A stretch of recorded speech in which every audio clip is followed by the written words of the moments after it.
In this module, you will learn how to frame your shots. To help you tell your story better, you can vary the sizes of each shot accordingly.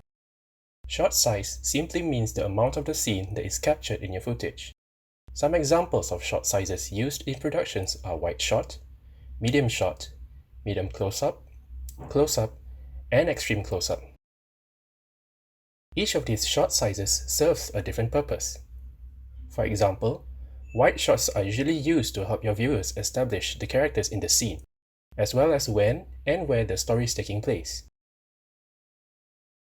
On the other hand, close-up shots feature the face of the subject, therefore allowing viewers to catch the tiny details in facial expressions of the subject as the scene goes on, adding more subtle character information and dimension to the subject. You can also employ the rule of thirds composition guideline. Divide your screen into 3 equal portions and position your subject into either the right or left portion. Ideally, the empty space that is left is the direction that the subject is looking at. This guideline helps draw the viewer's eye into the scene and places more emphasis on the subject.